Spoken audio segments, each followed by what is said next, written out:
আমার husband broiler মুরগিটা তেমন পছন্দ করে না, তো এই রেসিপিতে করে খাওয়ানোর পর থেকে সে এত বেশি পছন্দ করে আর বুঝতেই পারে না যে ব্রয়লার রান্না করেছি নাকি গরুর মাংস রান্না করেছি। এতটা মজা হয়। তো এখানে আমি দিয়ে দিয়েছি তেল, আর এই তেলটা দিয়ে আমি পেঁয়াজ বেরেস্তা করেছিলাম। দুটো তেজপাতা দিয়ে আদা রসুন আর পেঁয়াজ বাটা দিয়ে একটু কষিয়ে নিব। এবার চামড়া সহ দিয়েছি ব্রয়লার মুরগিটা, খুব ভালো করে ধুয়ে পরিষ্কার করে নিয়েছি। এবার একটা মশলা বেটে নেব। নিয়েছি এলাচ, দারুচিনি, লবঙ্গ, গোলমরিচ আর জয়ত্রী, এটাকে একটু বেটে নিয়েছি। এবার মুরগিটার সাথে মশলাটাকে খুব ভালোভাবে মিশিয়ে কষিয়ে নিয়েছি 2-3 মিনিট সময়।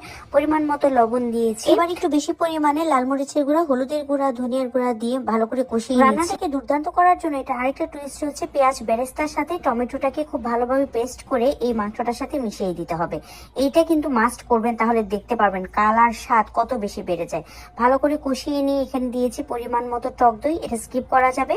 দুটো আস্ত রসুন দিয়ে আর একটু সময় কষিয়ে নিয়ে এবার ঝোলের পরিমাণ দিব পানি। মাংসটা সেদ্ধ হতে যতটুকু পানি লাগে ততটুকুই দিয়েছি। এটা আমি একটু মাখা মাখা করব। এবার লাস্ট পর্যায়ে দিয়েছি ধনিয়া পাতা, ভাজা জিরার গুঁড়ি, সেই সাথে দিলাম বেরেস্তা। একদম ফ্রেশ ধনিয়া পাতাটা কিন্তু ব্যবহার করতে হবে। কতটা হচ্ছে দুর্দান্ত হয় এটা খেতে। এভাবে রান্না করলে কালারটা যতটা সুন্দর আসে, এটা খেতে তার থেকেও অনেক বেশি মজাদার হয়।